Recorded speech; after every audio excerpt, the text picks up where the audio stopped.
5년 만에 200% 성장한 인공지능 주식이 있다면 어떨까요? 오늘은 바로 그런 정말 놀라운 성장세를 보인 사이버 보안 기업 크라우드 스트라이크에 대한 이야기로 시작해 보겠습니다. 이 회사의 성공 스토리가 참 인상적인데 동시에 이런 생각이 들어요. 이 성장이 과연 계속될 수 있을까?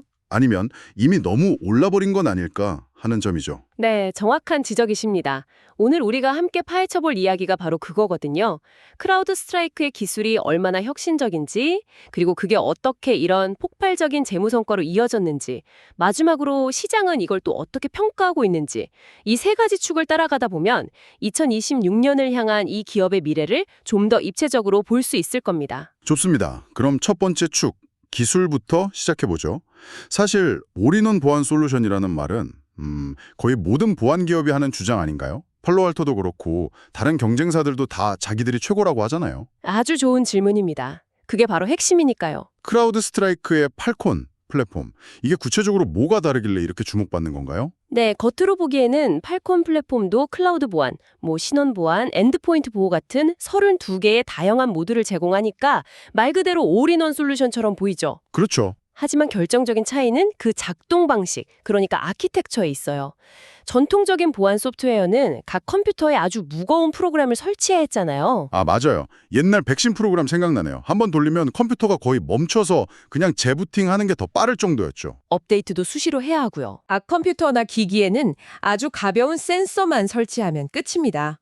실제 위협을 분석하고 차단하는 모든 무거운 작업은 크라우드 스트라이크의 클라우드에서 다 처리하거든요. 아, 클라우드에서요? 네, 이걸 클라우드 네이티브 아키텍처라고 부릅니다. 기업 입장에서는 업무 중단 없이 백그라운드에서 모든 게 조용히 자율적으로 업데이트되니까 관리 부담이 확 줄어드는 거죠. 가볍다는 건 좋은데 그만큼 기능이 부실하거나 놓치는 위협이 많아지는 건 아닐까?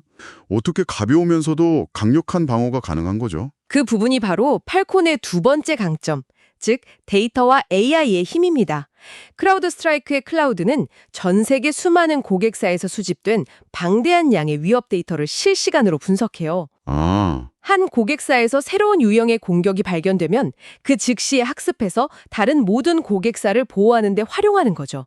개별 컴퓨터의 성능에 의존하는 게 아니라 거대한 집단 지성으로 방어하는 셈입니다. 그렇군요.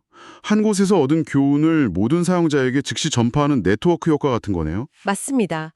그리고 이 네트워크 효과는 AI 시대에 접어들면서 더욱 중요해지고 있습니다. 특히 최근 기업들이 업무 효율을 높이려고 도입하는 AI 에이전트 때문에 새로운 공격 경로가 생겨나고 있거든요. 잠깐만요. AI 에이전트라면 챗봇 같은 걸 말씀하시는 건가요? 그게 왜 그렇게 심각한 보안 문제가 되는지 잘 와닿지가 않는데요. 그냥 텍스트만 생성하는 것 아닌가요? 처음에는 그렇게 생각하기 쉽죠. 하지만 요즘의 AI 에이전트는 단순한 챗봇을 넘어섰습니다. 예를 들어 회사의 인사 데이터를 분석해서 보고서를 작성하는 AI 에이전트가 있다고 상상해 보세요. 이 AI는 모든 직원의 급여 정보, 개인 정보, 성과 평가 같은 아주 민감한 데이터에 접근할 권한을 가지고 있습니다. 아, 생각해보니 그러네요. 그런데 이 AI 에이전트의 보안 자격증명이 인간 직원만큼 철저하게 관리되지 않는 경우가 많아요. 해커 입장에서는 보안이 허술한 AI 에이전트 하나만 장악하면 마치 회사 내부 최고 권한을 가진 직원의 아이디를 훔친 것처럼 민감한 정보에 마음껏 접근할 수 있게 되는 겁니다. 새로운 내부자 위협이 생긴 거죠. 와, 정말 아찔한 시나리오네요. 그럼 크라우드 스트라이크는 이 문제를 어떻게 해결하나요? 여기서 팔콘 차세대 신원 보안이라는 기능이 등장합니다. 핵심 철학은 제로 스탠딩 프리빌리지, 우리말로 하면 상시 권한 제로 원칙입니다. 상시 권한 제로. 개념이 조금 어려운데요. 쉽게 설명해 주실 수 있나요? 물론입니다. 호텔을 예로 들어보죠. 예전에는 마스터키 하나만 있으면 모든 방을 다 열 수 있었잖아요. 근데 그 키를 잃어버리면 큰일 나죠. 그렇죠. 제로 스탠딩 프리빌리지는 그런 방식이 아닙니다. 특정 고객이 301호에 체크인하면 그 고객의 카드키는 딱 301호 문만, 그것도 체크아웃 시간까지만 열 수 있도록 권한을 부여합니다. 필요할 때 필요한 만큼의 최소한의 권한만 주고 사용이 끝나면 즉시 회수하는 거죠. 아하. 그러니까 AI 에이전트가 특정 HR 데이터에 접근해야 할 때만 잠깐 그 문을 열어주고 보고서 작성이 끝나면 바로 문을 잠가버리는 거군요. 해커가 AI 에이전트를 장악하더라도 아무 권한이 없는 빈 껍데기만 갖게 되는 거고요. 정확히 이해하셨습니다. 인간이든 AI든 모든 신원에 대해 이런 정교한 통제를 적용해서 무단 접근의 위험을 원천적으로 차단하는 겁니다. 이게 바로 크라우드 스트라이크 기술의 핵심 경쟁력 중 하나죠. 이 제로 스탠딩 프리빌리지 개념은 정말 강력하네요. 마치 해커가 들어올 문 자체를 필요할 때만 잠깐 만들어주는 느낌인데요. 이런 혁신적인 기술이 실제 고객들의 지갑을 열게 만들고 있는지가 궁금해집니다. 실제 성장세는 숫자는 어떻게 나타나고 있나요? 아주 자연스러운 질문이죠. 기술이 아무리 좋아도 결국 숫자가 뒷받침되어야 하니까요. 크라우드 스트라이크의 2026 회계연도 3분기 매출은 11억 3천만 달러로 전년 대비 22% 증가했습니다. 22%요? 그런데 여기서 더 중요한 사실이 있습니다. 뭔가요? 이 성장률이 2분기 연속으로 가속화되고 있다는 점입니다. 보통 기업 규모가 커지면 성장률은 자연스럽게 둔화되기 마련인데 크라우드 스트라이크는 오히려 성장세에 다시 불이 붙고 있다는 거죠. 시장에서 엄청난 추진력을 얻고 있다는 강력한 신호입니다. 성장이 빨라지고 있다는 건 정말 인상적이네요. 그리고 이런 구독 기반 사업에서는 분기 매출보다 연간 반복 매출, ARR이 더 중요하다고 하던데요. 그렇습니다. ARR은 고객들이 앞으로도 계속해서 구독료를 낼 것이라는 예측을 보여주는 미래 현금 흐름의 가늠자와 같아요. 일회성 매출이 아니라 지속 가능한 성장을 보여주는 지표죠. 크라우드 스트라이크의 3분기 ARR은 49억 2천만 달러로 1년 전보다 23% 증가했습니다. 아주 견고한 숫자입니다. 최근 이 폭발적인 성장을 이끈 비결 중 하나가 팔콤플렉스라는 새로운 구독 모델이라고 들었습니다. 이건 뭔가요? 팔콤플렉스는 고객 경험을 완전히 바꿔놓은 게임 체인저라고 할 수 있습니다. 과거에는 기업이 보안 솔루션을 도입하려면 1년이나 3년 단위로 계약을 맺고 그 기간 동안에는 정해진 제품만 써야 했죠. 새로운 기능이 필요하면 복잡한 재계약을 해야 했고요. 마치 2년 약정으로 스마트폰 요금제에 가입하는 것과 비슷하네요. 중간에 바꾸기 어렵고요. 딱 맞는 비유입니다. 팔콤플렉스는 그 약정을 없애버렸습니다. 고객은 계약 기간 중에도 필요에 따라 보안 모듈을 자유롭게 추가하거나 뺄 수 있습니다. 마치 사이버 보안을 위한 넷플릭스처럼. 보고 싶은 컨텐츠, 그러니까 보안 모듈을 원할 때마다 바꿀 수 있게 된 거군요. 바로 그겁니다. 고객 입장에서는 정말 편리하겠네요. 새로운 위협이 등장하면 바로 관련 모듈을 추가해서 테스트해 볼 수 있으니까요. 네, 그 유연성에 고객들이 열광하고 있습니다. 숫자를 보면 명확해지는데요. 팔콤플렉스에서 발생하는 ARR이 현재 13억 5천만 달러에 달합니다. 13억 5천만 달러요? 그게 얼마나 대단한 건가요? 놀라운 점은 그 성장 속도입니다. 이 수치는 1년 만에 무려 200%나 급증한 겁니다. 200%요? 1년 만에요? 와, 그건 정말 믿기 힘든 숫자인데요. 도대체 무엇이 그런 폭발적인 성장을 가능하게 한 거죠? 더 깊이 들여다보면 더 흥미로운 사실이 있습니다. 리플렉스 계정이라는 게 있는데요. 플렉스 구독을 갱신하면서 지출을 오히려 더 늘린 고객들을 의미합니다. 이 리플렉스 계정 수가 1년 전보다 2배 이상 증가했습니다. 아, 2배나요? 심지어 특정 고객 10곳은 원래 구독하던 금액의 2배로 지출을 늘리면서 갱신했다고 합니다. 와, 이건 단순히 서비스를 유지하는 걸 넘어서 크라우드 스트라이크의 솔루션에 점점 더 깊이 의존하고 있다는 강력한 증거네요. 그렇습니다. 고객들이 복잡한 계약 협상 없이 클릭 몇 번으로 새로운 보안 모듈을 시험해보고 바로 도입할 수 있게 되니까 자연스럽게 지출이 늘어나는 선순환 구조가 만들어진 겁니다. 이게 바로 성장 가속화의 비밀이죠. 알겠습니다. 환상적인 기술에 숫자로 증명된 폭발적인 성장까지. 이쯤 되면 완벽한 투자 대상처럼 보이는데요. 그럼 이제 슬슬 하지만이 나올 때가 된 것 같습니다. 뭔가 함정이 있겠죠?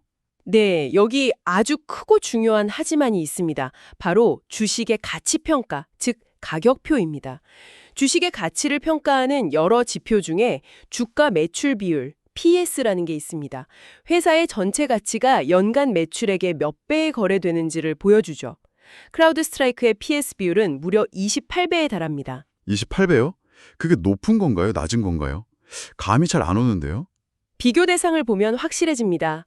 업계 최대 기업이자 가장 강력한 경쟁사인 팔로알토 네트워크스의 PS 비율은 14.5배입니다. 잠깐만요. 그럼 투자자들이 동일한 1달러의 매출에 대해 팔로알토보다 크라우드 스트라이크에 거의 2배의 가격을 지불하고 있다는 뜻이네요. 정확합니다. 물론 여기에는 그럴 만한 이유가 있긴 합니다. 앞서 살펴봤듯이 크라우드 스트라이크의 전체 매출 성장률이 22%로 팔로알토의 16%보다 빠르기 때문에 더 높은 성장성에 대한 프리미엄이 붙는 것은 어느 정도 정당화될 수 있습니다. 하지만 그 성장률 차이가 과연 2배에 달하는 가격 차이를 모두 설명할 수 있을까요? 그건 좀 과한 것 같은데요. 바로 그게 핵심적인 질문입니다. 투자자들은 지금 크라우드 스트라이크의 주식을 사면서 미래의 엄청난 성공까지 미리 가격에 반영해서 지불하고 있는 셈이거든요. 여기서 한 가지 더 생각해볼 문제가 있습니다. 팔로알토 네트워크스도 AI 보안 분야에서 결코 만만치 않은 경쟁자라는 점입니다. 그렇죠. 팔로알토도 자체적인 차세대 보안 플랫폼을 아주 공격적으로 밀고 있지 않습니까? 맞습니다. 그리고 팔로알토의 차세대 보안 부문 ARR은 최근 분기에 무려 29%나 증가했습니다. 크라우드 스트라이크의 전체 ARR 성장률 23%보다도 오히려 더 빠릅니다. 아, 그건 정말 중요한 지적이네요. 더 빠른 성장이라는 프리미엄의 근거가 흔들릴 수 있는 데이터군요. 그렇죠. 이런 상황이 현재의 높은 가치평가가 단기적으로 주가 상승에 큰 부담이 될 수 있다는 걸 시사합니다. 이런 가상 시나리오를 생각해 볼 수 있어요.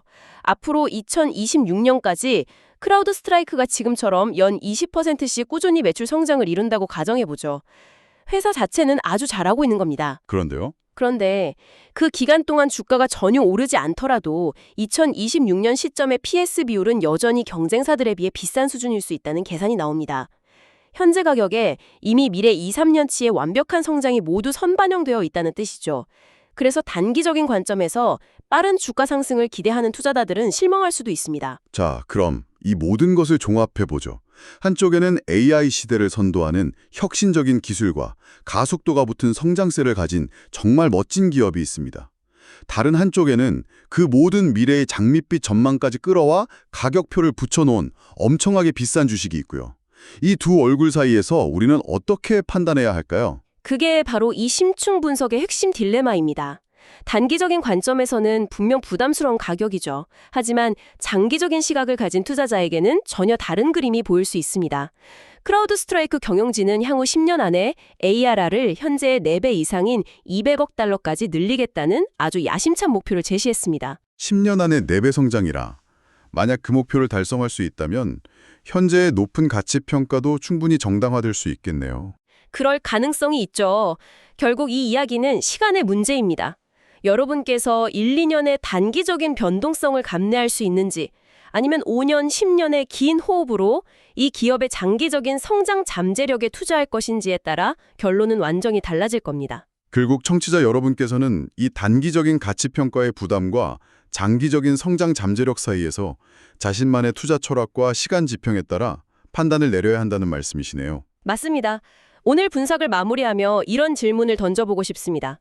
AI가 사이버 공간의 방패이자 동시에 가장 날카로운 칼이 된 세상에서 우리는 그 방패를 만드는 기업의 가치를 어떻게 매겨야 할까요? 현재의 매출과 이익일까요? 아니면 그들이 앞으로 지켜내야 할 미래 전장의 크기일까요? 이 질문에 대한 답이 크라우드 스트라이크를 바라보는 여러분의 시각을 결정할지도 모릅니다.